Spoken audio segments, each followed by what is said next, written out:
আমার আল্লাহ বলেন, হে পৃথিবীর মানুষ, হে আমার বান্দারা, তোমরা দুনিয়ার মধ্যে গিয়েছো, আমি তোমাদেরকে দুনিয়ার মধ্যে পাঠাইলাম। পাঠাইবার পরে আমি জানি তোমরা অনেক অন্যায় পথে যাবে, অনেক কাজ করবে, যে কাজগুলোর মধ্যে তোমাদের গুনাহ হয়ে যাবে। হে বান্দা, তোমরা গুনাহ করবে তাও আমি ভালো মতো জানি, তোমরা পাপ করবে তাও আমি ভালো মতো জানি। বান্দারে, পাপ করার পরে, গুনাহ করার পরে একাই কি মসজিদের মধ্যে তোমরা কেঁদেছো, রব্বানা যালামনা, বলেন রব্বানা যালামনা আনফুসানা ওয়া ইন লাম তাগফির লানা ওয়া তুরহামনা লানাকুনান্না মিনাল খাসিরিন বলে বলে মসজিদে কেঁদেছো, আসরের নামাজ পড়ে কেঁদেছো, যোহরের নামাজ পড়ে কেঁদেছো, মাগরিবের পড়ে কেঁদেছো, এশার নামাজ পড়ে কেঁদেছো।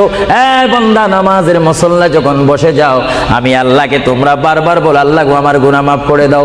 তারপরও আমি তোমাদের গুনাহ মাফ করে নেই। তারপরও তোমরা নিশি রাত্রে, মানুষ যখন ঘুমে যায়, তোমার বিবি যখন ঘুম যায়, তোমার ছেলে যখন ঘুম যায়, তুমি নিশি রাত্রে ঠান্ডা পানি দিয়ে ওযু বানিয়ে নামাজের মুসল্লায় বসে তুমি আবার যখন ডাক দাও, রব্বুল আলামিন, পৃথিবীর কোনো মানুষ আমার গুনাহ সম্পর্কে জানে না, তুমি আমার গুনাহ সম্পর্কে জানো। আমি এমন গুনাহ করেছি আমার বিবি জানে না, বিবি গুনাহ করেছে আমি জানি না।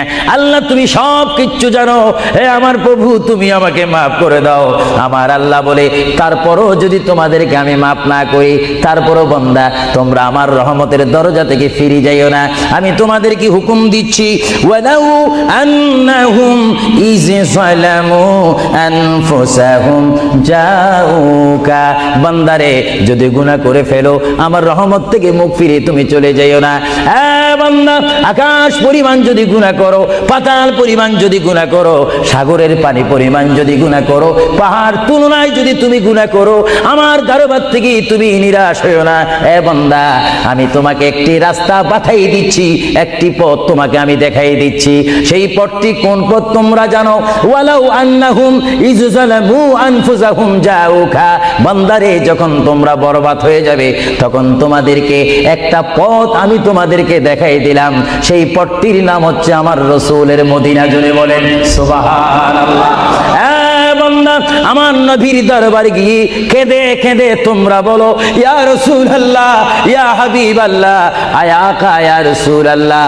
আল্লাহ কোরআনে বলেছে, ওয়ালাউ আন্নাহুম ইয যালামু আনফুসাহুম জাউকা ফাস্তাগফিরুল্লাহ ওয়াস্তাগফার লাহুমুর রাসূল। আল্লাহ বলেছে, হে বান্দা, তোমরা ডানে না গিয়ে, বামে না গিয়ে, পিছে না গিয়ে, তোমরা সরাসরি আমার নবীর কদমে চলে যাও। আমার নবীর কদমে গিয়ে আমি আল্লাহর দরবারে তোমরা তওবা করো।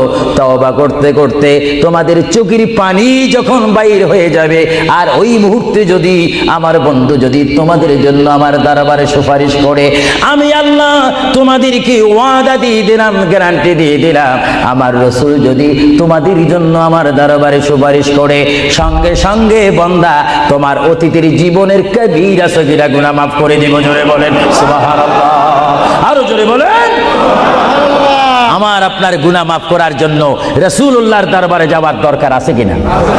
চিৎকার জীবন আছে কিনা? এটা আল্লাহু আকবার, নারায়ে তাকবীর, আল্লাহু আকবার, নারায়ে রিসালাত, ইয়া রাসূলুল্লাহ, নারায়ে রিসালাত, ইয়া রাসূলুল্লাহ। আল কাদরি সাহেব, আল কাদরি সাহেব জিন্দাবাদ, জিন্দাবাদ। আল কাদরি সাহেব, আল কাদরি সাহেব জিন্দাবাদ, জিন্দাবাদ। আহলে সুন্নাত ওয়াল জামাত জিন্দাবাদ, আহলে সুন্নাত ওয়াল জামাত জিন্দাবাদ। আসসালামু আলাইকুম ওয়া রাহমাতুল্লাহি ওয়া বারাকাতুহু। আর মোহাব্বতে হাসবি রব্বি জাল্লাল্লাহ মা ফি কলবি গায়রুল্লাহ নূর মুহাম্মদ সাল্লাল্লাহ লা ইলাহা ইল্লাল্লাহ মুহাম্মাদুর রাসূলুল্লাহ সাল্লাল্লাহু। উপস্থিত আহলে সুন্নাহ ইসলামিক ফাউন্ডেশন কর্তৃক আজকের এই সুন্নি সমাবেশে, ইসলামিক সমাবেশে, কোরআনের সমাবেশে, হাদিস শরীফের সমাবেশে, সুন্নিয়তের সমাবেশে উপস্থিত হওয়ার মতো তৌফিক দান করেছেন সেই মহান প্রভু রব্বুল আলামিনের দরবারে চিৎকার দিয়ে একবার বলি আলহামদুলিল্লাহ। আরো জোরে বলি আলহামদুলিল্লাহ। সাথে সাথে তারিফ, প্রশংসা, গুণগান, সালাতু সালাম পেশ করি সেই মহান সৃষ্টির সেরা কদমে, যিনি না হলে আল্লাহ রাব্বুল আলামিন কিছুই সৃষ্টি করতেন না। সেই মহান নবী, মহান হাবিব, সৃষ্টির সেরা নবী, দুনিয়া ও আখিরাতের বাদশা নবী মুহাম্মদুর রাসূলুল্লাহ সাল্লাল্লাহু আলাইহি ওয়াসাল্লামের প্রশংসাতে আরেকবার জোরে বলি আলহামদুলিল্লাহ। প্রিয় ভাইয়েরা আমার সুনির্দিষ্ট একটি বিষয়বস্তু রয়েছে, যা আপনারা, যিনি ঘোষণা দিয়েছেন জনাব আফরোজ চৌধুরীর মুখে আপনারা শুনতে পেরেছেন। বিশেষ করে সভাপতি সৈয়দ মুস্তাক সাহেব বলেছেন, আমার একটি বিষয় রয়েছে, যেই বিষয়টি পোস্টারের মধ্যে লিখে দেওয়া হয়েছিল, কবর ও হাসর। আপনাদেরকে একটি প্রশ্ন করতে চাই, সাথে সাথে আপনারা আওয়াজ দিয়ে বলবেন, আপনারা এই মুহূর্তে কি কবরের মধ্যে রয়েছেন, না হাসরের মধ্যে রয়েছেন, না দুনিয়ার মধ্যে রয়েছেন? আওয়াজ দিয়ে বলেন, আর একটু সাউন্ড দিয়ে বলেন, কোথায় রয়েছেন?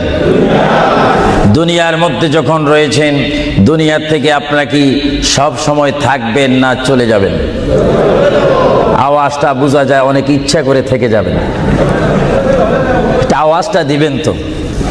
বিষয়বস্তুর উপরে ওয়াজ করা বড় কঠিন। আমার সামনে তেমন কোনো কোরআনুল কারীম আমার সামনে নেই। ছোট্ট দুইখানা পুস্তিকা নিয়ে আমি এখানে এসেছি। যদিও ছোট একখানা কিতাব হয়েছে, আমার লিখিত কিতাব মাকামে হাবিব সাল্লাল্লাহু আলাইহি ওয়াসাল্লাম।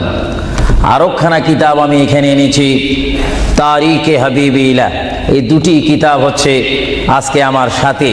আপনাদেরকে আবারও প্রশ্ন করি, আপনারা কি দুনিয়ায় থেকে যাবেন না চলে যাবেন? আপনারা কি ইচ্ছা করে চলে যাবেন, না আল্লাহ আপনাদেরকে নিয়ে যাবেন? আপনাদেরকে যখন আল্লাহই নিয়ে যাবেন, তাহলে এই দুনিয়ার মধ্যে পাঠিয়েছেন কে?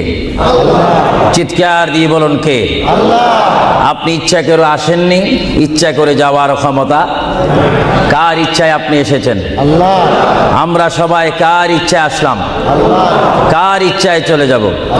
তাহলে এই জমিনের মধ্যে হুকুম চলবে কার? চিৎকার দিয়ে বলেন, হুকুম চলবে কার? আমরা আল্লাহকে মানতে চাই কি চাই না? আগে আমাদের শপথ অনুষ্ঠান হোক, আমাদেরকে আল্লাহ যেমন পাঠিয়েছেন তেমন তিনি আমাদেরকে দুনিয়ার থেকে নিয়ে যাবেন। আর এই যে সামান্যতম আমাদের জীবন রয়েছে 60, 70, 80, 90 বছর, এই জীবনের মধ্যে আমরা কোন পথে চলবো, কোন রাস্তার মধ্যে চলবো, সেই পথ, সেই মত, সে অবস্থান আমাদেরকে দিয়েছেন কে?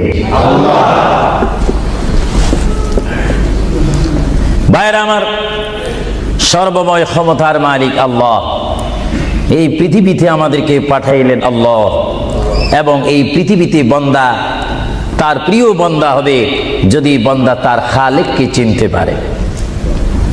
বান্দা সে যদি আল্লাহর শুকর, আল্লাহকে আল্লাহর মতো চিনতে পারে, তিনি হয়ে যাবেন আল্লাহ ওয়ালা। যদি বলুন কি ওয়ালা? আওয়াজটা আর একটু মহাব্বতে দিবেন। বাংলাদেশে 20-25 হাজার শ্রোতা হয়তো, এই জন্য আজকে ওয়ার্ল্ডাম, বিশেষ করে কুইন এলিজাবেথ হল, বিশাল একটি হলের মধ্যে আমার প্রবাসী ইমানি সুন্নি মুসলমান ভাইয়েরা, বাঙালি ভাইয়েরা উপস্থিত হয়েছেন।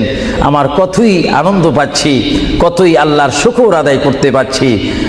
চিন্তা করলে মনে হয় যুক্তরাজ্যের জমিনে রয়েছি, পরিবেশ দেখলে মনে হয় বাংলাদেশে ওয়াজ করতেছি। আরো জোরে বলুন না সুবহানাল্লাহ। আপনাদের দেশের প্রেম আপনাদের অন্তরে আছে কিনা? আরো জোরে বলুন, আছে কিনা? ভাইরা আমার, মহান রব্বুল আলামিন আমাদেরকে বিশাল পৃথিবীর বুকে পাঠিয়েছেন। কেন পাঠিয়েছেন? কি জন্য পাঠিয়েছেন? তার একটি সুনির্দিষ্ট বিষয় রয়েছে। আল্লাহ রাব্বুল আলামিন সকলকে পাঠিয়েছেন তার জমিনে তার পথে আন্দোলন করে, তার পথের মধ্যে শ্রম দিয়ে, তার পথের মধ্যে নিজকে প্রতিষ্ঠিত করে, তার পথের মধ্যে নিজকে মুসলমান করে আখিরাতে গিয়ে তার আসল স্থান জান্নাত লাভ করার জন্য আল্লাহ রাব্বুল আলামিন আমাদেরকে প্রথম দুনিয়ার মধ্যে পাঠাইলেন। চিৎকার দিয়ে বলুন সুবহানাল্লাহ। প্রিয় ভাইয়েরা আমার, আল্লাহকে আমরা চিনতে চাই, আল্লাহকে আমরা দেখতে চাই, আল্লাহকে আমরা পেতে চাই। আল্লাহকে পেতে হলে, আল্লাহকে চিনতে হলে, আল্লাহকে দেখতে হলে একটি মাধ্যমের প্রয়োজন রয়েছে, উসিলার প্রয়োজন রয়েছে। সেই উসিলা হচ্ছে, সে মাধ্যম হচ্ছে, সবাই বলুন মুহাম্মাদুর রাসূলুল্লাহ। আরো জোরে বলুন না মুহাম্মাদুর রাসূলুল্লাহ। আল্লাহ এক, এই দাওয়াত আমাদেরকে দিয়েছেন। সবাই বলুন দুনিয়া আখিরাতের বাদশাহ মুহাম্মাদুর রাসূলুল্লাহ। এই কথার মধ্যে কি আমি কোনো মিথ্যা কথা বললাম নাকি? কোনো ফাঁক ফুক দিলাম নাকি? মহান রব্বুল আলামিনের পরিচয় আমরা পেয়েছি কি সরাসরি, না রসুলের মাধ্যমে? রসুলের উপর আল্লাহ রব্বুল আলামিন একখানা বিশাল কিতাব নাজিল করেছেন, যে কিতাবের নাম বলুন আল কোরআন। জোরে বলুন কিতাবটির নাম কি? যে কোরআন শরীফের মধ্যে কোনো সন্দেহ নাই। বলুন কোরআন শরীফের মধ্যে কোনো সন্দেহ? আর এই কোরআন এমন একটি কোরআন, যে কোরআন শরীফের সাথে মানুষের সম্পর্ক হলে, ওই মানুষটি কোরআনের সাথে সম্পর্ক ঘটলে ওই মানুষটি আল্লাহওয়ালা হয়ে যায়, নবীওয়ালা হয়ে যায়, ওলিওয়ালা হয়ে যায়। চিৎকার দিয়ে বলুন সুবহানাল্লাহ। এখন আমাদের জীবনের পরিবর্তন ঘটার প্রয়োজন আছে কিনা? আমরা যদি এই বিশাল পৃথিবীর থেকে চলে যাই, এই বিশাল পৃথিবীর থেকে যদি আমাদেরকে বিদায় নিতে হয়, অবশ্যই আমরা খালি হাতে চলে যাব। আর খালি হাতে যদিও চলে যাই, আমাদের কাঁধের মধ্যে দুইজন ফেরেশতা রয়েছে, কিরামান কাতিবিন। দুইজন ফেরেশতা আমাদের জিন্দেগির ইতিহাস, জিন্দেগির ঘটনাগুলি লিখতেছেন, ক্যাসেট করতেছেন। আমরা যেন এমনভাবে কবরে যাই, এমনভাবে হাসরের ময়দানে উঠি, আল্লাহ যে দায়িত্ব দিয়ে আমাকে আপনাকে এই বিশাল পৃথিবীর বুকে পাঠিয়েছেন, ওই মহান রব্বুল আলামিনের হুকুম আমার আপনার এই জিন্দেগির মধ্যে, জীবনের মাধ্যমে বাস্তবায়ন করতে হবে কি হবে না? আরো জোরে বলুন, হবে কি হবে না? আপনারা কি করতে চান না এখন থেকে শুরু করতে চান? এখন থেকে আপনি এখন এক বলবেন, দুই বলার সময় নেই, তিন বলবেন, চার বলার সময় নেই, ওয়ান বলবেন, টু বলার সময় নেই। মুহূর্তের মধ্যে আমার আপনার সামনে মৃত্যুর পরোয়ানা আসতে পারে কি পারে না? মৃত্যুর পরোয়ানা পাঠাইবার মালিককে। যদি তিনি এই মুহূর্তে কেউ মৃত্যুর পরোয়ানা পাঠিয়ে দেন, কোনো আন্দোলন করার ক্ষমতা আছে নাকি? আজরাইল আলাইহিস সালাম কোনো আন্দোলন মানে না। আল্লাহ রাব্বুল আলামিন কোরআন শরীফের মধ্যে বলেন, আমার পৃথিবী, আমার আসমান, আমার জমিন, আমার সবকিছু, আমি আমার জমিনের মধ্যে এক নম্বর জাতি, সৃষ্টির শ্রেষ্ঠ জাতি মানব জাতিকে আমি করেছি। এই জন্য আল্লাহ রাব্বুল আলামিন কোরআন শরীফের মধ্যে বলেন, লাকাদ খালাকনাল ইনসানা ফি আহসানি তাকওয়িম। চিৎকার দিয়ে বলুন সুবহানাল্লাহ। আমরা মানুষ, আমাদেরকে আল্লাহ সৃষ্টি করেছেন। কোন সৃষ্টি জানেন? আমাদের ক্লাস কোথায় আমাদের জানা উচিত।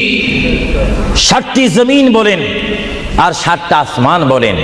এই 7 আসমান এবং 7 জমিনের মধ্যে যত কিছু আল্লাহ সৃষ্টি করেছেন, তার মাধ্যমে সুন্দর করে, উচ্চ করে, পজিশন দিয়ে এক নম্বর সৃষ্টি করেছেন ইনসান জাতিকে।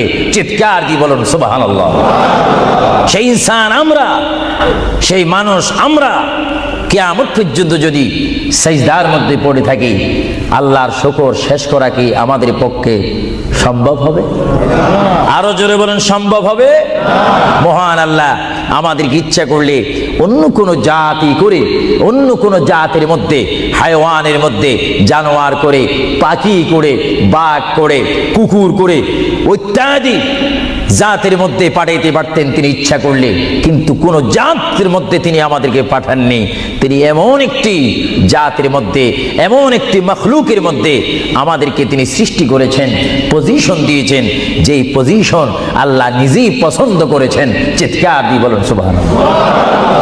তাহলে আল্লাহ রাব্বুল আলামিন যখন তার ইচ্ছা অনুযায়ী আমাদেরকে সৃষ্টি করেছেন, তাহলে এই বিশাল পৃথিবীতে চলতে হলে আমরা ইচ্ছা মানব কার? আরো জোরে বলুন, কার? যদি আল্লাহর ইচ্ছা যদি কেউ না মানে, আল্লাহ কি তার উপরে খুশি হবে না বেজার হবে? আল্লাহ যদি বেজার হয়ে যায়, আপনার কি স্বপ্ন যোগ হলো কি জান্নাতে যাওয়া যাবে নাকি? মুঠো হবে না, কখনো না। এজন্য আল্লাহ রাব্বুল আলামিন কোরআন শরীফের মধ্যে বলেন, আমার ভাইয়েরা আমার সাথে বলুন, বিসমিল্লাহির রহমানির রহিম। তাফসীরে রুহুল বায়ানে দেখি, তাফসীরে রুহুল বায়ানে আমি নিজে পড়ি, তাফসীরে আব্বাসীর মধ্যে পড়ি, তাফসীরে কবীরের মধ্যে পড়ি। আল্লামা ইমাম ফখরুদ্দিন রাজি রহমতুল্লাহ আলাইহি তিনি তাফসীরের মধ্যে তাফসীর করেন। তাফসীরে খাজাইনুল ইরফানের মধ্যে দেখি, তাফসীরে নাঈমের মধ্যে দেখি, তাফসীরে রাজভীর মধ্যে দেখি, তাফসীরে আজিজের মধ্যে দেখি, আমার প্রিয় নবী মুহাম্মদ রাসূলুল্লাহ সাল্লাল্লাহু আলাইহি ওয়াসাল্লাম বলেন, আমার কোন উম্মত যদি একবার মুহাব্বতের সহিত বিসমিল্লাহ শরীফ তেলাওয়াত করে, সঙ্গে সঙ্গে মহান প্রভু তার আমলের মধ্যে 190টি সওয়াব দান করবে। চিৎকার দিয়ে বলুন সুবহানাল্লাহ। আরো জোরে বলুন না সুবহানাল্লাহ। আমার প্রিয় মুসলমান ভাইয়েরা, আপনারা বলেন, আপনারা সওয়াব চান কি চান না? আমাদের যথেষ্ট পরিমাণ গুনাহ আছে কিনা? গুনাহ মাফ করতে হলে বিপরীত কি ফিট করতে হবে? নেক ফিট করতে হবে, সওয়াব ফিট করতে হবে। সবাই জোরে শুনি বলুন, বিসমিল্লাহির রহমানির রহিম। বিসমিল্লাহর একটি তাফসীর হচ্ছে, গোটা কোরআন শরীফ, তাওরীত, জবুর, ইনজিল, এই 4টি কিতাব তেলাওয়াত করলে যত সওয়াব হবে, কোরআন শরীফ পড়লে তার চাইতে 3 গুণ বেশি সওয়াব হবে। জোরে বলুন না সুবহানাল্লাহ।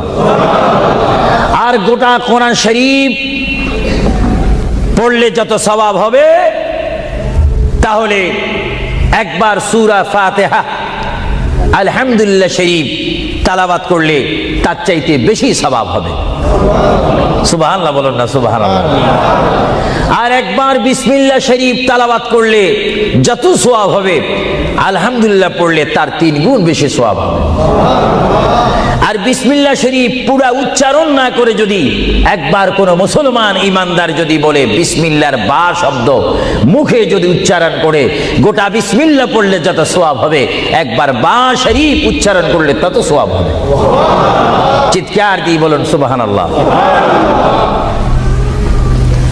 আল্লাহ রাব্বুল আলামিন আপনারা আগেই বলেছেন, এই পৃথিবীতে আসার ইচ্ছা করেছেন আল্লাহ, আমাদেরকে ইচ্ছা করে তিনি পাঠিয়েছেন, এবং তিনি আমাদেরকে আবার বিশাল পৃথিবীর থেকে নিয়ে যাবেন।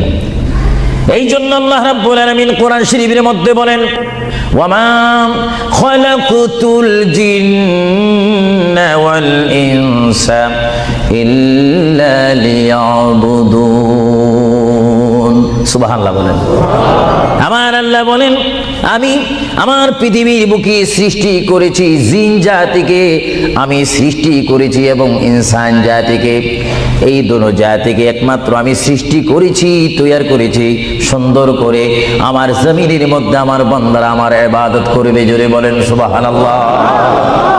ভাইরা আমার, কোন সন্তান যদি তার পিতার কথা মানে, পিতা কি বেজার হয় না খুশি হয়? কোন সন্তান যদি তার মায়ের কথা মানে, তখন কি মা বেজার হয় না খুশি হয়? আর আল্লাহর বান্দা যদি আল্লাহর কথা শুনে, আল্লাহর বান্দা যদি আল্লাহর কথা মতে তার জীবনকে বাস্তবায়ন করে, আল্লাহর বান্দা যদি আল্লাহর হুকুম মোতাবেক তার জীবনকে যদি পরিচালনা করে, আমার আল্লাহ বলে, বান্দারে জীবনে তুই আমাকে দেখলি না, আমাকে তুমি দেখলে না। হ্যাঁ বান্দা, আমাকে না দেখি আমার প্রিয় বন্ধু মুহাম্মদুর রাসূলুল্লাহ সাল্লাল্লাহু আলাইহি ওয়াসাল্লামের মাধ্যমে আমার পরিচয় পেয়ে আমি মহান আল্লাহকে যখন তুমি স্বীকার করেছো, আমি তোমার জন্য আটকানা। ভাইরা আমার, এই পৃথিবী আখিরাতের সমতুল্য এক সেকেন্ড নয়। এই পৃথিবী ক্ষুদ্র একটি সময়।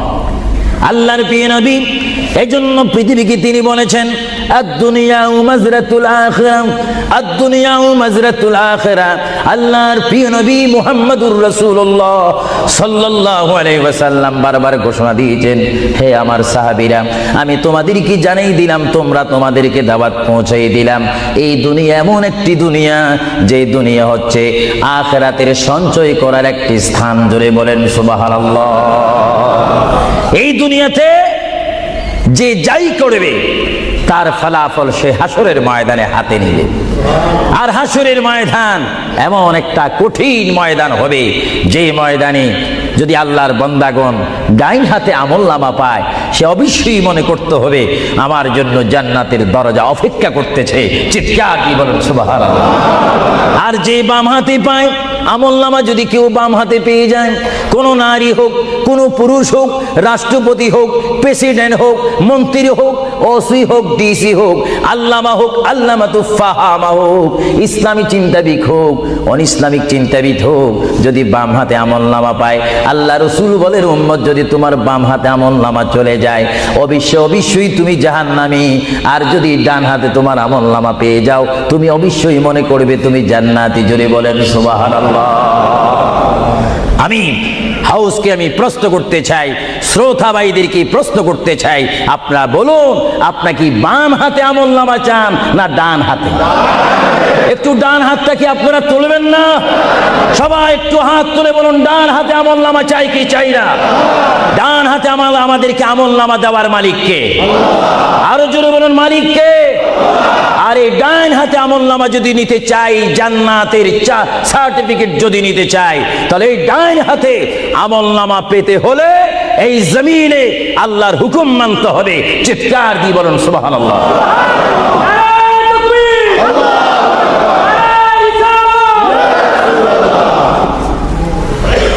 যারা আল্লাহর হুকুমকে মেনেছেন তারা হয়েছেন সাহাবায়ে কেরাম। জোরে বলেন কি? আপনাদের সকলের অন্তরে, সকলের দিলে, সকলের মনে সাহাবায়ে কেরামের ভালোবাসা আছে কিনা? এইদিকে একটু আওয়াজটা কম কেন হলো? আশ্চর্য হয়ে গেল। একটু জবাব দেন, সাহাবায়ে কেরামের ভালোবাসা আছে কিনা? তাদের সাথে কোনো সম্পত্তি নিয়ে কোনো ঝগড়া আছে কিনা? তাহলে একটু জবাব দিবেন। রাসূলুল্লাহ বলেন, উম্মত তোমরা যদি নিজের জীবনকে জিরো থেকে যদি হিরো করতে চাও, ডাউন থেকে যদি উচ্চ মুকাম সৃষ্টি করতে চাও, মা আনা আলাইহি ওয়া আসহাবি, আমাকে তোমরা অনুসরণ করবে অথবা আমার সাহাবায়ে কেরামকে অনুসরণ করবে। আমার প্রতিটি সাহাবায়ে কেরামের চরিত্রের মধ্যে রয়েছে তোমাদের জান্নাতে যাওয়ার গ্যারান্টি। চিৎকার দিয়ে বলেন সুবহানাল্লাহ। আমরা সাহাবায়ে কেরামের ভালোবাসা চাই কি চাই না? আরো জোরে বলুন, চাই কি চাই না? সাহাবায়ে কেরাম কি করে তারা সাহাবী হয়েছেন? কি করে তারা আল্লাহর হাবিবের শ্রেষ্ঠ বন্ধু হয়েছেন? এটা আমাদের জানার বিষয় রয়েছে। প্রিয় ভাইয়েরা আমার, সাহাবী বলা হয় তাদেরকে যারা রাসূল মেনেছেন, সাহাবী বলা হয় তাদেরকে যারা রাসূল বুঝেছেন, সাহাবায়ে কেরাম বলা হয় তাদেরকে যারা রাসূল পেয়েছেন, পাওয়ার পরে যারা মানার মতো মেনেছেন, তাদেরকে বলা হচ্ছে সাহাবায়ে কেরাম। চিৎকার দিয়ে বলুন সুবহানাল্লাহ। সাহাবীরা কেমন ভালোবাসতেন আল্লাহর নবীকে? কেমন ভালোবাসতেন? ভাইরা আমার, সাহাবায়ে কেরাম আল্লাহর নবীকে কেমন ভালোবাসতেন। আল্লাহর প্রিয় নবী, দু জাহানের বাদশা নবী মুহাম্মদুর রাসূলুল্লাহ সাল্লাল্লাহু আলাইহি ওয়াসাল্লাম, তিনি মক্কা থেকে মদিনায় হিজরতে যাবেন। মাতৃভূমি থেকে মক্কা শরীফ থেকে তিনি মদিনাতুল মুনাওয়ারা শরীফে যাবেন। যাওয়ার কয়েক মাস পূর্বে আল্লাহর প্রিয় নবী, দু জাহানের বাদশা নবী মুহাম্মদুর রাসূলুল্লাহ সাল্লাল্লাহু আলাইহি ওয়াসাল্লাম, সাহাবীদের মধ্যে শ্রেষ্ঠ সাহাবী, কিয়ামত পর্যন্ত আমার রাসূলের যুগ থেকে কিয়ামত পর্যন্ত কোটি কোটি কোটি কোটি ঈমানদার মুসলমান মুত্তাকিন ফরেজগার ওলি গৌস কুতুব ফকির দরবেশ সকলের ঈমানকে যদি এক পাল্লার মধ্যে রাখা হয়, সাইয়্যিদনা আবু বকর সিদ্দিক রাদিয়াল্লাহু তাআলা আনহুর একটি রাত্রির সমতুল্য হবে না। জোরে বলেন সুবহানাল্লাহ। সমস্ত ঈমানদারের ইবাদত যদি এক পাল্লাতে রাখা হয়, সাইয়্যিদনা আবু বকর সিদ্দিক রাদিয়াল্লাহু তাআলা আনহু এক রাতে যেই ভালোবাসা রাসূলকে দেখিয়েছেন, তার পরিমাণ ভালোবাসা সমগ্র সৃষ্টি জগতের মুসলমানের হবে না। চিৎকার দিব সুবহানাল্লাহ। সাইয়্যিদনা আবু বকর সিদ্দিককে আল্লাহ রাসূল বললেন, আবু বকর, আমি আমার মায়ের দেশ, আমি আমার বাবার দেশ, আমি আমার দাদার দেশ মক্কাতুল মুআজ্জামা, মক্কা শরীফ মাতৃভূমি ছেড়ে আল্লাহর হুকুমে কাফেরদের অত্যাচারে আমাকে এখান থেকে হিজরত করে চলে যেতে হবে। যদি আমি হিজরত করি, আবু বকর, তুমি আমার সঙ্গী হয়ে থাকবে। চিৎকার দিয়ে বলুন সুবহানাল্লাহ। আল্লাহর প্রিয় নবী কোন দিন হিজরত করবেন, কোন মাসে করবেন, কি সকাল বেলায় করবেন, না সন্ধ্যায় করবেন, না গভীর রজনীর মধ্যে করবেন, না দিনের মধ্যে করবেন, না ঠান্ডার সিজনে করবেন, না গরমকালে করবেন, না গ্রীষ্মকালে করবেন, না বসন্তকালে করবেন, কোন অবস্থায় করবেন, কোন দিন করবেন, কোন মাসে করবেন, তার নির্দিষ্ট করে বলেনি। আল্লাহর প্যারা নবী, দু জাহানের বাদশা নবী মুহাম্মদুর রাসূলুল্লাহ হিজরত করার টাইমে সাইয়্যিদানা আলী রাদিয়াল্লাহু তাআলা আনহুকে ডাক দিয়ে বলে, আলী, আমি হিজরত করব, আমি রাত্রের আঁধার অবস্থার মধ্যে মাতৃভূমি ছেড়ে চলে যাব। আলী, তুমি আমার বিছনার মধ্যে শুয়ে থাকবে, কম্বলখানা গায়ে দিয়ে শুয়ে থাকবে। আলী, কাফেররা তোমাকে মারার জন্য চেষ্টা করবে, কিন্তু তোমাকে মারতে পারবে না। আলী, আমি যাওয়ার টাইমে অনেকের আমানত টাকা পয়সা আমার কাছে রয়েছে, আমি তোমার হাতের মধ্যে দিয়ে দিলাম।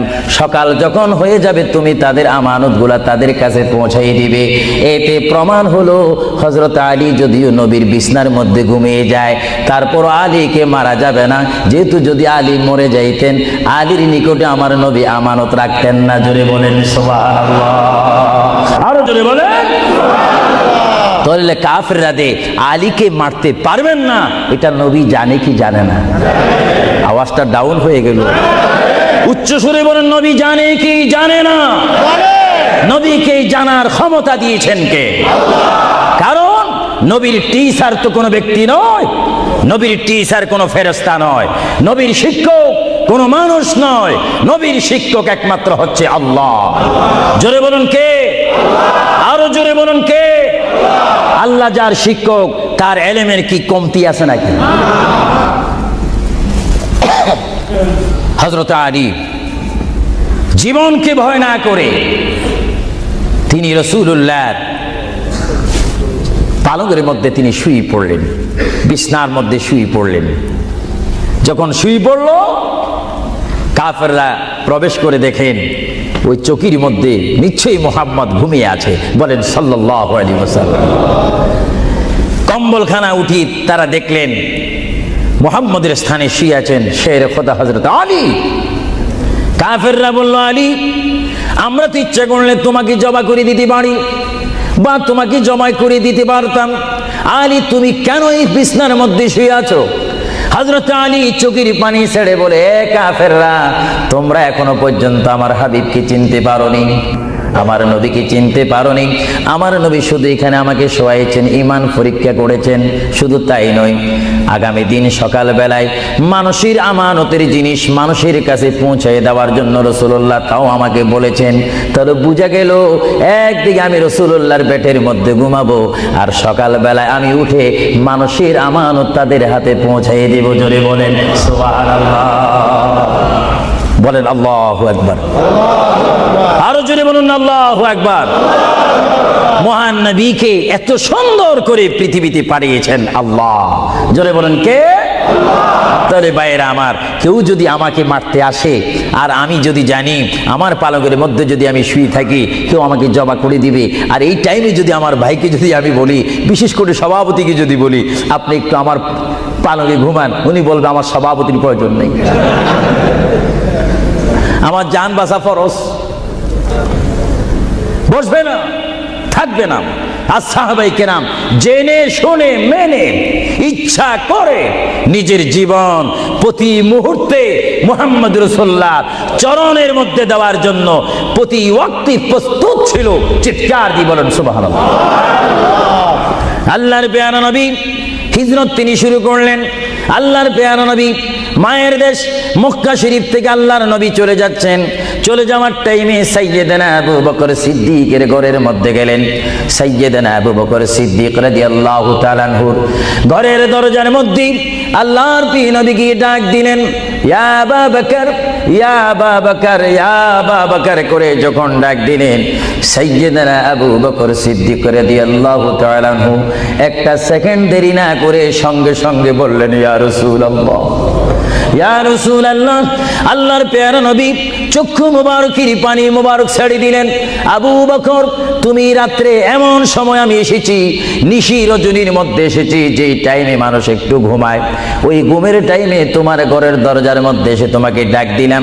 বেড থেকে ঘুম থেকে উঠতে তো তোমার 2-3 মিনিটের প্রয়োজন, কিন্তু আমি নবী তোমাকে ডাক দেওয়ার সঙ্গে সঙ্গে তুমি কি করি ইয়া রাসূলুল্লাহ বলতে পেরেছো? হযরতে আবু বকর চোখের পানি ছেড়ে বলে, হুজুর আপনি আপনার সঙ্গে আমাকে হিজরতের কথা বলেছেন, কোন দিন হিজরত করতে হবে তা আপনি নির্দিষ্ট বলেন নেই। হুজুর আজকে কয়েক মাস অতীত হয়ে গেল আমার জীবনের মধ্যে আরামের ঘুমকে হারাম করে দিয়ে, রাত যখন হয়ে যায় আমার পিঠটা দরজার সাথে লাগিয়ে আমার কানটা দরজার সাথে লাগিয়ে রাখতাম, আল্লাহর নবী কখন আমাকে ডাক দেয়। জোরে বলেন সুবহানাল্লাহ, আরো জোরে বলেন সুবহানাল্লাহ। এটার নাম হচ্ছে মুহাব্বত। যারা রাসূলুল্লাহর মুহাব্বত করে তারা অবশ্যই আল্লাহর মুহাব্বত আদায় হয়ে যায়। সুবহানাল্লাহ। আপনারা বলেন রাসূলুল্লাহ কার রাসূল? আরো জোরে বলুন না, কার রাসূল? ওনাকে রাসূল করে পাঠিয়েছেন কে? ওনাকে হেফাজত করার দায়িত্ব কার? ওনার জবানের হেফাজত করার দায়িত্ব কার? ওনাকে ভালোবাসার দায়িত্ব কার? আমরা যদি রাসূলকে ভালোবাসি আল্লাহ কি খুশি হবে না বেজার হবে? এজন্য ভাইয়েরা আমার, সাইয়্যিদানা আবু বকর সিদ্দিক রাদিয়াল্লাহু তাআলা আনহু তিনি নবীকে এমনই ভালোবাসতেন, যারা রাসূলকে পৃথিবীর বুকে এমনি ভাবে ভালোবাসতে পেরেছেন তারাই হয়েছেন আখিরাতের জান্নাত পাওয়ার গ্যারান্টি সার্টিফিকেট তারা পৃথিবীর থেকে লাভ করেছেন। চিৎকার দিয়ে বলেন সুবহানাল্লাহ। দুরূদ শরীফ যখন পড়বেন তখন এমন ভাবে দুরূদ শরীফ পড়বেন, মনে রাখবেন মনের দৃষ্টিকোণ থেকে যে রাসূল আমার দুরূদ শরীফ নিজ কান মোবারক দ্বারা শুনতে পারতেছেন। আরো জোরে বলেন না সুবহানাল্লাহ। তিনটি কথা মনে রাখবেন সব সময়। 1 নম্বরে রাসূলুল্লাহর দরবারে মালায়েকা সমস্ত রহমতের ফেরেশতারা রাসূলুল্লাহর দরবারে উম্মতের সালাম পৌঁছিয়ে দেয়। জোরে বলেন না সুবহানাল্লাহ। 2 নম্বরে রাসূলুল্লাহ যারা দুরূদ শরীফ পড়ে তাদের আওয়াজ নিজ কান মোবারক দ্বারা শুনে। 3 নম্বরে আমার নবী বলেন, আমি আমার উম্মতের যারা আশিক ক্লাস নাম্বার 1 যারা বেশি প্রেমিক তাদের দুরূদ শরীফের আওয়াজ আমি তাদের সামনে থেকে শুনি। জোরে বলেন সুবহানাল্লাহ। কয়টি কথা? আরো জোরে বলেন কয়টা? কেউ শুধু আমল করে একটা, ফেরেশতারা পৌঁছায় দেয়। ভালো কথা, আপনাদেরকে ধন্যবাদ। ফেরেশতারা পৌঁছে দেয় রাসূলের দরবারে দুরূদ শরীফ, এটা সহিহ। কিন্তু রাসূল বলেন আমি দুরূদ শরীফ নিজ কান মোবারকে শুনি, তাও সহিহ। রাসূল বলেন আমি উপস্থিত হয়ে আমার উম্মতের দুরূদ শরীফ শুনি, তাও সহিহ। বুখারী ও মুসলিম শরীফ, ইবনে মাজাহ শরীফ আপনারা খুলে দেখুন, রাসূলুল্লাহকে আল্লাহ এই পজিশন দান করেছেন। চিৎকার দিয়ে বলুন সুবহানাল্লাহ। রাসূল যদি মদিনার থেকে আমাদের দুরূদ শরীফ আবার শোনেন এবং আবার যদি এখানেও এসে তিনি শোনেন, এই ক্ষমতা যদি রাসূলুল্লাহকে আল্লাহ দিয়ে থাকেন, আপনাদের কোনো আপত্তি আছে? আওয়াজ বুঝে যায় কিছু কিছু আপত্তি আছে। একটু আমার মুসলমান ভাইরা বলেন আপত্তি আছে?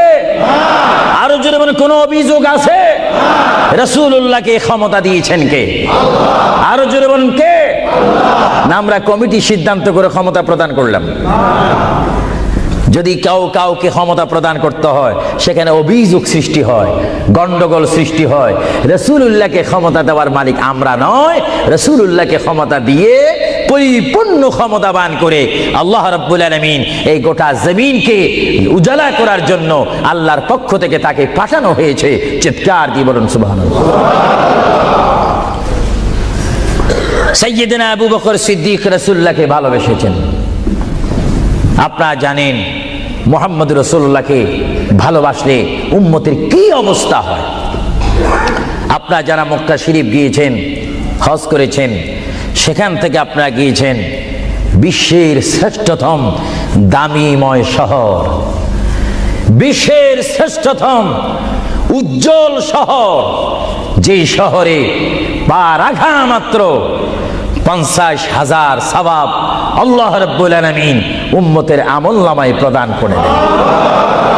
সেই শহরটির নাম হচ্ছে, সবাই উচ্চ কণ্ঠে আমার মা বোনেরা ছোট্ট ছোট্ট আওয়াজ দিয়ে আমার শ্রোতা ভাইয়েরা উচ্চ কণ্ঠে বলুন সোনার মদিনা। আরো জোরে বলুন কি মদিনা? সেই সোনার মদিনার পথে আপনারা যেতে চান কি চান না? সেই মদিনা শরীফ গেলে গুনাহ হয় না গুনাহ মাফ হয়? গুনাহ মাফ হওয়ার সেই অবস্থা সৃষ্টি করে দিয়েছেন কে? যেই শহরে আজকে এই যুক্তরাজ্যের জমিনে, ইংল্যান্ডের জমিনে, ওয়ার্ল্ডহাম এই জমিনে যদি কোনো মুসলমান যদি নামাজ পড়েন, এক ওয়াক্ত নামাজ পড়লে 10টা সওয়াব পাবেন, নেক পাবেন। কিন্তু মদিনাতুল মুনাওয়ারা শরীফে রাসূলুল্লাহর নাম সংযুক্ত মসজিদে গিয়ে একটা সিজদা দেন 50,000 সিজদার সওয়াব হয়ে যাবে। একবার যদি আলহামদুলিল্লাহ বলতে পারেন 50,000 আলহামদুলিল্লাহ বলার নেক পাবেন। একবার যদি কোনো মতে গিয়ে যদি রাসূলকে যদি ডাক দেন ইয়া রাসূলুল্লাহ, সঙ্গে সঙ্গে 50,000 ইয়া রাসূলুল্লাহ বলার সওয়াব পেয়ে যাবেন। আরো জোরে বলেন না সুবহানাল্লাহ। আমার বড় বড় বাবারা, আমার নওজোয়ান ভাইয়েরা, আমার যুবক ভাইয়েরা, কুসি কুসি বাবারা, আমার পর্দানিশীন মা ও বোনেরা, আমাদের নেক সওয়াবের প্রয়োজন আছে কিনা? আরো জোরে বলুন আছে কিনা? আপনারা যারা সোনার মদিনা গিয়েছেন সেখানে গিয়ে দেখতে পাবেন রাসূলুল্লাহর রওজা মুবারক। কি মুবারক? রওজা মুবারক। যেখানে সেই রওজা মুবারকের সামনে, সেই রওজা মুবারকের সামনে আপনারা যখন দাঁড়াইবেন, উপস্থিত হবেন, কিয়াম করবেন, সেই রওজা মুবারক যেখানে, এটার নাম হচ্ছে মা আয়েশা সিদ্দিকার হুজুরা শরীফ। এটা ছিল হযরতে মা আয়েশা সিদ্দিকার হুজুরা শরীফ। এই হুজুরার মাধ্যমে আল্লাহ রসুল থাকতেন, অবস্থান করতেন। ভাইরা আমার, পৃথিবীতে এমন কোনো নজির নেই যে যেখানে বসবাস করে তাকে সেখানে মাটি দিতে হবে, তাকে সেখানে রাখতে হবে, কবর দিতে হবে। এটা ইতিহাস বলে না, কোরআন হাদিস বলে না। কিন্তু মুহাম্মদ রাসূলুল্লাহ যে ঘরে তিনি পৃথিবীর জিন্দেগি কাটিয়েছেন, ওই ঘরের মধ্যে তার কবর শরীফ হয়েছে। চিৎকার দিয়ে বলুন সুবহানাল্লাহ। পৃথিবীর মানুষকে বলতে হবে কবর, আর রাসূলুল্লাহকে বলতে হবে কবর মোবারক। জোরে বলেন কবর, আওয়াজ দিয়ে বলেন না কবর। পৃথিবীর কবরের অবস্থা আর নবীর কবরের অবস্থা এক নাকি? কিছু পার্থক্য আছে নাকি? কিছু নাকি? কিছু অনেক কিছু। বলতে গেলে আমরা আছি 10, রাসূল হচ্ছেন 20। আল্লাহর প্যারা নবী দু জাহানের বাদশা নবী মুহাম্মদুর রাসূলুল্লাহ সাল্লাল্লাহু আলাইহি ওয়াসাল্লাম, তিনি কেমন নবী যার কবরের মধ্যে আল্লাহ রাব্বুল আলামিন দিনে 70,000 ফেরেশতা, দিনে 70,000 ফেরেশতা। হাদিস শরীফের মধ্যে আসে মুয়াজ্জিন যখন মসজিদে নববীতে আযান দেয়, আসসালাতু খায়রুম মিনান নাওম, সবাই বলেন আসসালাতু খায়রুম মিনান নাওম। মুয়াজ্জিন যখন আযান দিয়ে দেয়, ওই টাইমে রহমতের 70,000 ফেরেশতা দুরূদ শরীফ পড়তে পড়তে আমার প্রিয় নবীর রওজা মুবারকের মধ্যে উপস্থিত হয়ে যায়। আর সমস্ত ফেরেশতারা চতুর্দিকে ঘুরে ঘুরে দুরূদ শরীফ পড়া শুরু করে। আবার যখন মাগরিবের আজান হয় তখন ফেরেশতারা চলে যায়, আবার 70,000 ফেরেশতা নতুন করে রাত্রের মধ্যে নাজিল হয়। তাফসীরের মধ্যে আসে দিনে 70,000, রাত্রে 70,000। আজকে দিনে যারা আগমন করলো ফেরেশতা, কিয়ামতের আগে তারা আর আসার সুযোগ পাবে না। আজকে যারা আসলো কিয়ামত পর্যন্ত এক গ্রুপ অপর গ্রুপের সঙ্গে সাক্ষাৎ হবে না। এমনি ভাবে দিনে 70,000 রহমতের ফেরেশতা, রাত্রে 70,000 রহমতের ফেরেশতা আমার প্রিয় নবীর রওজা মুবারক জিয়ারত করার জন্য আমার আল্লাহ আসমান থেকে পাঠিয়ে দিচ্ছেন। জোরে বলেন সুবহানাল্লাহ, বলেন আল্লাহু আকবার, আরো জোরে বলেন আল্লাহু আকবার, আল্লাহু আকবার। তাহলে এই হাদিসে প্রমাণ হচ্ছে মুহাম্মদ রাসূলুল্লাহর রওজা মুবারকে দিনে যদি 70,000 রহমতের ফেরেশতারা আগমন করে, রাত্রে যদি 70,000 আগমন করে, 70 দুটোটা 70 যদি যোগ দেওয়া হয় কত হবে? আরো জোরে বলেন 1,40,000 ফেরেশতা দৈনিক দৈনিক বাধ্যতামূলক আমার রাসূলের রওজা মুবারক জিয়ারত করে দুরূদ শরীফ পড়ে পড়ে রাসূলুল্লাহর স্লোগান দিচ্ছে। চিৎকার দিয়ে বলেন সুবহানাল্লাহ, আরো জোরে বলেন না সুবহানাল্লাহ। আপনারা সেই সোনার মদিনার রাসূলের কদম মোবারকে যেতে চান কি চান না? আরো জোরে বলেন চান কি চান না? রাসূলের কদমে গেলে গুনাহ হয় না, গুনাহ মাফ হয়। এটা দরুদ শরীফ পড়েন, বালাগাল উলা বিকামালিহি কাশাবাদ দুজা বিজামালিহি হাসানাত জামিউ খিসালিহি সাল্লু আলাইহি নকিতা খুদা তুঝকো মুঝে দুনিয়া भी दे दे, न चाहता खुदा तुझसे तख्ते की चिरा भी दे दे। बलगल उला बिकमालिही, जुड़े कशबत हसनत जमीउ खिसानिही। আল্লাহর প্রিয় নবী মুহাম্মদ রাসূলুল্লাহ সাল্লাল্লাহু আলাইহি ওয়াসাল্লামের রওজা মুবারকে তিনি শুয়ে আছেন। তাহলে বোঝা গেল তিনি এখন জাহিরি ভাবে পৃথিবীতে নাই, তিনি এখন কবর মুবারকে রয়েছে। চিৎকার দিয়ে বলুন সুবহানাল্লাহ। কোথায় রয়েছে? আরো জোরে বলুন কবর। আপনাদেরকে একটি প্রশ্ন করে জবাব চাই, আপনারা বলুন মক্কা শরীফ আল্লাহর ঘরের সাথে একটি পাথর আছে কিনা? যে পাথরে চুমা দিলে কি গুনাহ হয় না গুনাহ মাফ হয়? আওয়াজে বোঝা যায় কিছু কিছু গুনাহ হয়। জোরে বলেন গুনাহ হয় না গুনাহ মাফ হয়? ওই পাথরটির নাম কি? আসওয়াত পাথর। মূলত ওই পাথরটি হচ্ছে একটি ফেরেশতা। এখানে চুমা দিলে গুনাহ মাফ হয়। আপনারা বলেন লন্ডনের জমিন বলেন, ওয়ার্ল্ডহাম বলেন, ম্যানচেস্টার বলেন, নর্থহ্যাম্পটন বলেন, নিউ কাসেল বলেন, এই জায়গাও যথেষ্ট পরিমাণ বড় বড় পাথর আছে কিনা? আরো জোরে বলে আছে না? সাগরের পাড়ে গেলে অনেক পাথর দেখা যায় না? কিন্তু পাথরে কোনোদিন কি আপনারা চুমা দিয়েছেন? আল্লাহ আমার গুনাহটা মাফ করে দাও। মক্কা শরীফের পাথরটা একেবারে ছোট, এটা তো দেখতে বড় দেখা যায়, চুমা দিলে গুনাহ মাফ হবে? বড়ে বরং সেই পাথরের চুমা দিতে গিয়ে দাঁত অ্যাক্সিডেন্ট হওয়ার সম্ভাবনা আছে। কিন্তু আসওয়াত পাথরে চুমা দিলে জীবনের গুনাহ কি হয়ে যায়?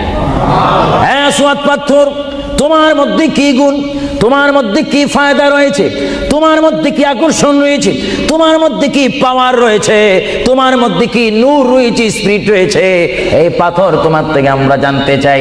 পাথরটি জবাব দিবে আমার ব্যক্তিগত কোনো গুণ নেই।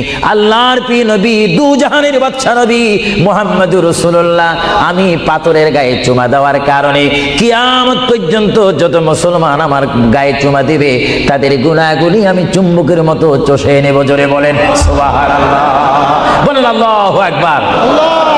তাহলে মুহাম্মদ রাসূলুল্লাহ যে পাথরে চুমা দিয়েছে, সেই পাথরে চুমা দিলে গুনাহ হয় না গুনাহ চলে যায়? আরো জোরে বলে গুনাহ। যদি পাথরকে রাসূল পাক হাত দেওয়ার কারণে পাথরের যদি এত গুণ হয়, এত স্পিড হয়, এত গুণগান হয়, আর সেই রাসূলের দরবারে যদি আপনি উপস্থিত হয়ে ইয়া রাসূলুল্লাহ করে ডাক দেন, আপনার গুনাহ মাফ হওয়ার ব্যবস্থা আছে কিনা? আরো জোরে বলুন আছে কিনা? আমার আল্লাহ বলেন, হে পৃথিবীর মানুষ, হে আমার বান্দারা, তোমরা দুনিয়ার মধ্যে গিয়েছো, আমি তোমাদেরকে দুনিয়ার মধ্যে পাঠাইলাম। পাঠাইবার পরে আমি জানি তোমরা অনেক অন্যায় পথে যাবে, অনেক কাজ করবে, যে কাজগুলোর মধ্যে তোমাদের গুনাহ হয়ে যাবে। হে বান্দা, তোমরা গুনাহ করবে তাও আমি ভালো মতো জানি, তোমরা পাপ করবে তাও আমি ভালো মতো জানি। বান্দারে, পাপ করার পরে, গুনাহ করার পরে একাই কি মসজিদের মধ্যে তোমরা কেঁদেছো, রব্বানা যালামনা, বলেন রব্বানা যালামনা আনফুসানা ওয়া ইল্লাম তাগফির লানা ওয়া তারহামনা লানাকুনান্না মিনাল খাসিরিন বলে বলে মসজিদে কেঁদেছো, আসরের নামাজ পড়ে কেঁদেছো, যোহরের নামাজ পড়ে কেঁদেছো, মাগরিবের পড়ে কেঁদেছো, এশার নামাজ পড়ে কেঁদেছো। এ বান্দা, নামাজের মুসল্লা যখন বসে যাও, আমি আল্লাহকে তোমরা বারবার বল, আল্লাহ গো আমার গুনাহ মাফ করে দাও। তারপরও আমি তোমাদের গুনাহ মাফ করে নিই। তারপরও তোমরা নিশি রাত্রে, মানুষ যখন ঘুমে যায়, তোমার বিবি যখন ঘুম যায়, তোমার ছেলে যখন ঘুম যায়, তুমি নিশি রাত্রে ঠান্ডা পানি দিয়ে ওযু বানিয়ে নামাজের মুসল্লায় বসে তুমি আবার যখন ডাক দাও, রব্বুল আলামিন, পৃথিবীর কোনো মানুষ আমার গুনাহ সম্পর্কে জানে না, তুমি আমার গুনাহ সম্পর্কে জানো। আমি এমন গুনাহ করেছি আমার বিবি জানে না, বিবি গুনাহ করেছে আমি জানি না। আল্লাহ, তুমি সব কিচ্ছু জানো। হে আমার প্রভু, তুমি আমাকে মাফ করে দাও। আমার আল্লাহ বলে, তারপরও যদি তোমাদেরকে আমি মাফ না করি, তারপরও বান্দা, তোমরা আমার রহমতের দরজা থেকে ফিরে যাইও না। আমি তোমাদেরকে হুকুম দিচ্ছি, ওয়ালাউ আন্নাহুম ইয যালামু আনফুসাহুম জাউকা, বান্দারে, যদি গুনাহ করে ফেলো, আমার রহমত থেকে মুখ ফিরে তুমি চলে যাইও না। বান্দা, আকাশ পরিমাণ যদি গুনাহ করো, পাতাল পরিমাণ যদি গুনাহ করো, সাগরের পানি পরিমাণ যদি গুনাহ করো, পাহাড় তুলনায় যদি তুমি গুনাহ করো, আমার দরবার থেকে তুমি নিরাশ হইও না। বান্দা, আমি তোমাকে একটি রাস্তা পাঠাই দিচ্ছি, একটি পথ তোমাকে আমি দেখাই দিচ্ছি। সেই পথটি কোন পথ তোমরা জানো? ওয়ালাউ আন্নাহুম ইয যালামু আনফুসাহুম জাউকা, বান্দারে, যখন তোমরা বরবাদ হয়ে যাবে, তখন তোমাদেরকে একটা পথ আমি তোমাদেরকে দেখাই দিলাম। সেই পথটির নাম হচ্ছে আমার রাসূলের মদিনা। জুড়ে বলেন সুবহানাল্লাহ। বান্দা, আমার নবীর দরবারে গিয়ে কেঁদে কেঁদে তোমরা বলো, ইয়া রাসূলুল্লাহ, ইয়া হাবিবাল্লাহ, আয়াকা ইয়া রাসূলুল্লাহ। আল্লাহ কোরআনে বলেছে, ওয়ালাউ আন্নাহুম ইয যালামু আনফুসাহুম জাউকা ফাস্তাগফিরুল্লাহ ওয়াস্তাগফার লাহুমুর রাসূল। আল্লাহ বলেছে, হে বান্দা, তোমরা ডানে না গিয়ে, বামে না গিয়ে, পিছে না গিয়ে, তোমরা সরাসরি আমার নবীর কদমে চলে যাও। আমার নবীর কদমে গিয়ে আমি আল্লাহর দরবারে তোমরা তওবা করো। তওবা করতে করতে তোমাদের চোখের পানি যখন বাইর হয়ে যাবে, আর ওই মুহূর্তে যদি আমার বন্ধু যদি তোমাদের জন্য আমার দরবারে সুপারিশ করে, আমি আল্লাহ তোমাদেরকে ওয়াদা দিয়ে দিলাম, গ্যারান্টি দিয়ে দিলাম, আমার রাসূল যদি তোমাদের জন্য আমার দরবারে সুপারিশ করে, সঙ্গে সঙ্গে বান্দা, তোমার অতীতের জীবনের কবিরা সগীরা গুনাহ মাফ করে দেব। জোরে বলেন সুবহানাল্লাহ। আরো জোরে বলেন। আমার আপনার গুনাহ মাফ করার জন্য রাসূলুল্লাহর দরবারে যাওয়ার দরকার আছে কিনা? চিৎকার জীবন আছে কিনা? এটা কোরআনের অপব্যাখ্যা নয়, চ্যালেঞ্জ। কোরআন শরীফের আয়াত, ওয়ালাউ আন্নাহুম ইয যালামু আনফুসাহুম জাউকা। যারা তাফসীর পড়েছেন, তাফসীর জালালাইন পড়েছেন, টাইটেল পড়েছেন, বুখারী পড়েছেন, মুসলিম পড়েছেন, ইবনে মাজাহ পড়েছেন, সিয়াসিত্তা পড়েছেন, হাদিস পড়েছেন, ইজমা পড়েছেন, কিয়াস মেনেছেন, উসুল মেনেছেন, বালাগাত মেনেছেন, মুনতিক মেনেছেন, শরীয়ত বুঝেছেন, তরিকত বুঝেছেন, হাকিকত বুঝেছেন, ইলমে লুদুনি পেয়েছেন, ইলমে তাসাউফ মেনেছেন, তারা অবশ্যই স্বীকার করবে মানুষের একমাত্র মুক্তির স্থান, পরিত্রাণের স্থান, আসলের স্থান, নাজাতের স্থান, আল্লাহ পাওয়ার স্থান মুহাম্মদুর রাসূলুল্লাহ কদম মোবারক। চিৎকার দিয়ে বলেন সুবহানাল্লাহ। আপনারা সেই রাসূল চান কি চান না? অবশ্যই চাইবেন, না চাইলেও চাইবেন। কেন চান নেই? অবশ্যই আফসোস করবেন। কারণ পৃথিবীতে সন্তান রয়েছে, বিবির জন্য স্বামী রয়েছে, স্বামীর জন্য বিবি রয়েছে, সন্তানের পাশে মা রয়েছে, মায়ের পাশে সন্তান রয়েছে। এটার নাম দুনিয়া। আর দুনিয়া ও মাজরাতুল আখিরা। কিন্তু এই দুনিয়া যেই দিন জীবনের সমাপ্তি বিদায় ঘন্টা বেজে যাবে, সেই দিন সন্তান ইচ্ছা করে মায়ের পা ছেড়ে দিবে, পিতা তার মায়ের সামনে থেকে চলে যাবে, এমনিভাবে সবাই বিচ্ছিন্ন হয়ে যাবে, সব চলে যাবে। একমাত্র সাথী হবে, আপন হবে, বন্ধু হবে, কবরের সঙ্গী হবে। সবাই বলেন মুহাম্মাদুর। আরো জোরে বলেন না মুহাম্মাদুর। আপনারা সেই রসুল চান কি চান না? সেই রসুলের চরিত্রের মধ্যে উম্মতে রক্ষা পাওয়ার গ্যারান্টি আছে কিনা? একটু দরুদ শরীফ পড়েন। আল্লাহুম্মা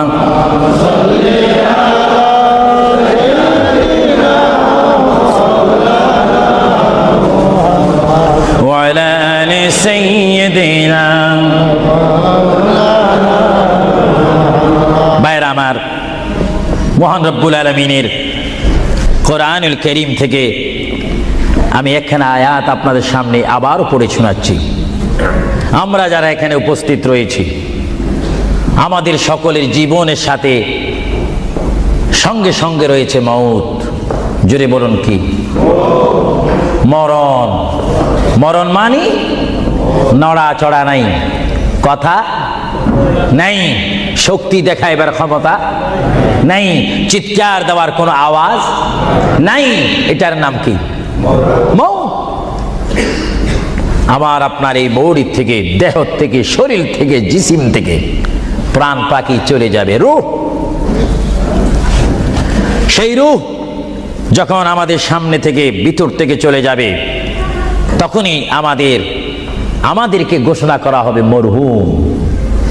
স্পিকার যখন ছিলাম, স্টেজ আসন গ্রহণ করে আন্তর্জাতিক বক্তা আবু সুফিয়ান আল কাদেরী বক্তব্য দিচ্ছে, আর যখনই আমার নিঃশ্বাসটা চলে যাবে, সেই দিন আন্তর্জাতিক শব্দ আর ব্যবহার হবে না। সেই দিন সবাই আমাকে বলবে, ইসলামিক আহলে সুন্নাহ ইসলামিক ফাউন্ডেশনের সকল সদস্যরা, সকল ইমানি ভাইয়েরা, সুন্নি মুসলমান ভাইয়েরা, তাওহীদ ও রিসালাত বিশ্বাসী ভাইয়েরা, সেই দিন আমাকে অবশ্যই ঘোষণা দিবেন মরহুম। জোরে বলেন কি? কিছুক্ষণ আগে আমি ছিলাম সাহেব, কিছুক্ষণ আগে ছিলাম আমি মাওলানা, কিছুক্ষণ আগে ছিলাম আল্লামা, কিছুক্ষণ আগে ছিলাম বিশ্বনন্দিত, কিছুক্ষণ আগে ছিলাম বিশ্ব মুফাসসির, আর এখন হয়ে গেলাম কি? মরহুম। অর্থাৎ এখন কি নাই? জীবন নাই, রূহ নাই, প্রাণ নাই। জোরে বলেন কি নাই? আমাদের সকলের বর্তমান এই মুহূর্তে আমার মা বোন বলেন, আমার ছোট ভাইয়েরা বলেন, বাবারা বলেন, আমার জ্ঞানী গুণী ভাইয়েরা বলেন, আমাদের মধ্যে প্রাণ আছে কিনা? এই প্রাণটা কি আপনার হুকুমের মধ্যে নাকি? আপনি জানেন চেয়ারে বসেছেন, আপনি জানেন যে এই মুহূর্তের মধ্যে আপনি কয়েকবার মৃত্যুবরণ করতেছেন। একটি নিঃশ্বাস যদি চলে যায়, বাইর হয়ে যায়, আরেকটি নিঃশ্বাস নেওয়ার ক্ষমতা।